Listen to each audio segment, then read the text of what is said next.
Alors, je le disais, nous sommes en direct avec Richard Laurent. Bonsoir et merci beaucoup d'être avec nous. Vous êtes directeur de Forbidden Stories, agence à l'origine de l'enquête sur Pegasus avec l'aide d'Amnesty International, d'un consortium de médias, 80 journalistes. Vraiment, merci de prendre le temps de nous répondre.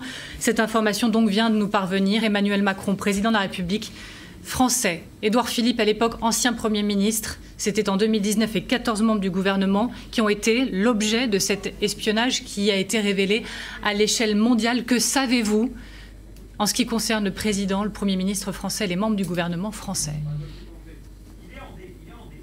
En fait, ce que l'on sait, c'est ce que l'on voit. On voit les numéros, effectivement, du président de la République que l'on a pu vérifier et confirmer. On voit également le numéro d'un certain nombre de membres du gouvernement dans cette liste qui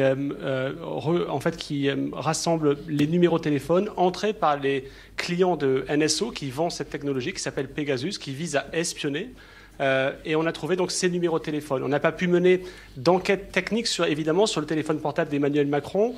On a pu le faire sur d'autres personnalités visées par ce type de logiciel-là, et on a pu trouver aussi des traces d'infection. Donc ce que cela raconte, ça ne dit pas que si le président a été réellement espionné, ça montre en tout cas qu'il y a eu un intérêt de le faire, et peut-être plus si une analyse technique viendrait à le confirmer. Alors en effet, c'est très important ce que vous précisez, c'est qu'il n'est pas dit encore que ces téléphones et celui d'Emmanuel Macron aient fait l'objet de l'espionnage, mais si on est très clair, le téléphone portable d'Emmanuel Macron a été dans le viseur, et ce numéro a été, en tout cas, a intéressé ce vaste outil d'espionnage, d'introspection. Oui, ce que je peux vous dire, c'est qu'à chaque fois qu'on a eu l'occasion, pendant ces mois d'enquête, avec 80 journalistes, 17 organisations de presse, d'approcher des personnes dont on voyait le numéro dans cette liste, et à chaque fois qu'ils ont bien voulu accepter de se prêter à cette analyse technique extrêmement sérieuse qui a été contre-expertisée par une autre organisation qui s'appelle Citizen Lab, à chaque fois qu'on a pu le faire, très souvent, quand les personnes n'avaient pas encore changé de téléphone, quand on avait l'appareil utilisé à l'époque, on a trouvé des traces d'infection qui nous remontent à la société Pegasus et qui nous indiquent aussi d'où vient l'attaque. Donc c'est une information assez préoccupante, et ce que l'on voit évidemment avec le projet Pegasus, c'est l'ampleur. C'est ce qui est réellement surprenant depuis les révélations de Snowden il y a 8 ans. Pour la première fois, on montre les visages des victimes. Pour la première fois, on montre aussi comment de nombreux gouvernements utilisent un même logiciel pour cibler leur propre population et donc faire surveiller ceux qui dérangent les pouvoirs.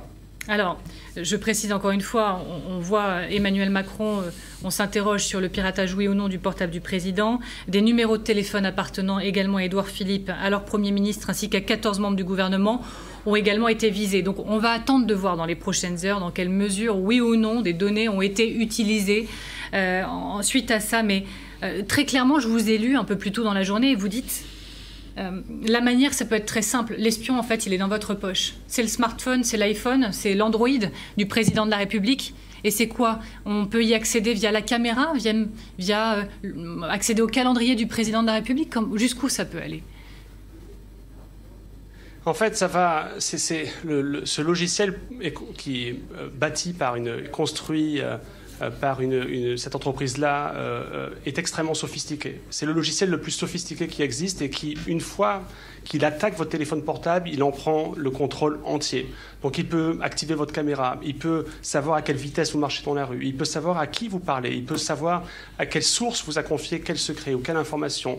Il peut activer votre caméra, il peut tout faire, tout écouter. Il peut même lire vos messages qui sont censés rester chiffrés. Quand vous utilisez l'application Signal ou WhatsApp, l'application elle-même est chiffrée, mais dès l'instant où le logiciel est dans le téléphone, il a connaissance de tout. Donc c'est véritablement un espion dans votre poche, et c'est bien là le problème. Mais le deuxième problème dans tout ça, c'est que cette attaque est invisible. Vous ne le savez pas. Votre téléphone est infecté, mais vous ne pouvez pas le savoir.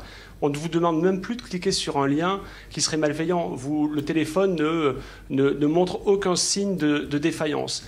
Et la troisième chose qui est assez préoccupante également, c'est qu'il n'y a pas grand-chose pour défendre les citoyens. Il n'y a pas vraiment de régulation, de loi qui protège les citoyens. On est à une époque où on parle de ces armes numériques qui sont commercialisés par des firmes privées et qui, pour l'instant, ne font pas vraiment l'objet d'encadrements sérieux et dignes de ce nom. Alors, Laurent Richard, on va encore une fois prendre les précautions qui sont nécessaires, mais est-ce que ça peut signifier, est-ce qu'au regard de ce qui a été observé pour d'autres personnes dont les téléphones ont bel et bien été espionnés et les informations récupérées, est-ce que ça peut donc signifier que des informations ont été extraites des téléphones du président, de l'ancien Premier ministre, de membres du gouvernement, et qu'elles pourraient être dans la nature et échangées ou vendues Oui, alors c'est, encore une fois, et il faut vraiment rester prudent, personne ne sait si le téléphone a été réellement espionné. On voit juste que son numéro de téléphone a été entré dans une liste qui sert ensuite à activer le logiciel Pegasus. Donc c'est ce que l'on voit. Et à chaque fois, enfin pas à chaque fois, mais très souvent, quand on a eu l'occasion de tester les téléphones en question dont on voyait les numéros, on a aussi trouvé des traces. Donc ça, c'est très important. Si jamais le président a été réellement infecté, si son téléphone a été infecté, oui, c'est très grave, c'est très préoccupant, parce que ça veut dire que ça dépend de ce qu'il disait et de ce qu'il faisait sur ce téléphone. Donc ça, c'est à l'Élysée de nous éclairer là-dessus, de contre-enquêter, de mener les expertises techniques et peut-être éventuellement de communiquer auprès des journalistes ou auprès des Français ce qui a pu se passer. Mais alors, je lis, et encore une fois, je reçois un petit peu aussi les informations en même temps que je vous parle, mais que le téléphone portable d'Emmanuel Macron aurait pu être donc dans le viseur du Maroc. Donc je reste prudente. Je vous demande si vous confirmez qu'éventuellement c'est cette piste-là, et si oui, pourquoi le Maroc, qui est beaucoup cité dans cette vaste enquête. Oui, c'est l'un des pays qui utilise le plus massivement en fait ce logiciel, le logiciel Pegasus. Il y a le Maroc, il y a le Mexique qui l'utilise aussi à grande échelle. On a trouvé plus de 15 000 numéros de téléphone mexicains dans cette liste, beaucoup de téléphones marocains dont les cibles sont essentiellement en France. Le Maroc, vraisemblablement, a surveillé de manière large. On a trouvé, en menant l'enquête technique dans le téléphone portable d'Edoui Plenel, des preuves de cette infraction-là, mais aussi dans le téléphone portable de journalistes marocains. Donc on n'est pas sur quelque chose de théorique, on est vraiment sur quelque chose de concret. Pour quelles raisons, finalement, le Maroc mène ce type de surveillance-là, je ne sais pas. Il faut vraiment le demander au gouvernement marocain, et on l'a fait, on n'a pas de réponse. Évidemment, ils nient utiliser ce logiciel, mais ce type d'informations qu'ils recueillent peuvent servir à plein de choses. Ça peut servir à faire chanter une personne, ça peut servir à connaître ce qu'un contrat commercial va devenir, ça peut permettre de découvrir un secret d'État échangé entre deux chefs d'État ou échangé entre un chef d'État et son ministre, par exemple. Là, on est dans une spéculation pure et dure, mais en tout cas, ce qui est sûr, c'est que on voit ces numéros de téléphone-là, et donc c'est assez préoccupant.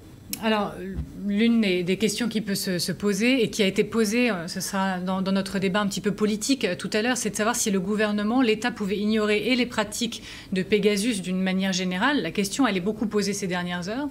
Et est-ce que le gouvernement pouvait soupçonner, ou alors, dites-vous, on a quelque part une faille dans notre système de sécurité pour découvrir du jour au lendemain qu'en tout cas, même s'il n'est pas in fine espionné, le portable d'Emmanuel Macron a pu être dans le viseur d'un système d'espionnage.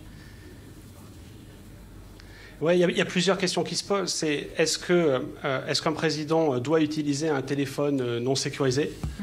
Ça, je pense que le président a plusieurs téléphones, des téléphones très sécurisés de type de technologie militaire, et sans doute utilise aussi toujours un téléphone de type plus personnel. Donc la question, c'est de savoir quel type de conversation le président peut avoir sur ce type de téléphone-là, et si c'est le cas, quel risque prend-il en le faisant?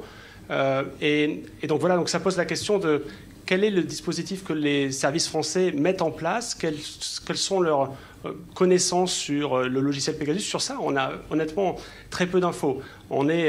L'Arabie Saoudite utilise cette technologie-là. Donc c'est une technologie de type militaire. Donc on est quand même dans quelque chose d'extrêmement sophistiqué. On imagine que les services français connaissent bien le fonctionnement du logiciel Pegasus. On ne savait pas s'ils savaient et connaissaient l'ampleur de ce scandale.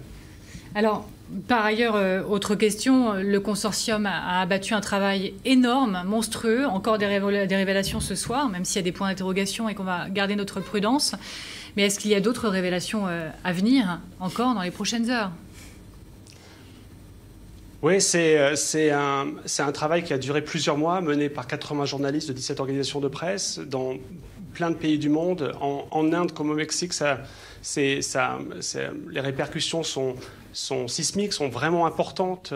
En Inde, on est face à une affaire extrêmement politique où l'entourage de l'opposant principal a été surveillé, où on voit les numéros aussi apparaître. Et d'autres révélations sont encore à venir. Ce qui est important, c'est maintenant aussi d'avoir plus d'informations et plus de réponses de la part de ces mêmes gouvernements. On est quand même face globalement à une même ligne de conduite, une même ligne de réponse de gouvernements qui nient, d'une entreprise qui est peu transparente et qui au-delà des menaces judiciaires, finalement, ne dit pas grand-chose. Mais voilà, maintenant, il est temps d'obtenir plus d'informations dans chacun de ces pays-là. Je vous remercie beaucoup, Laurent Richard, d'avoir pris le temps de nous répondre, d'autant que vous avez beaucoup de boulot, visiblement, qui vous attend encore.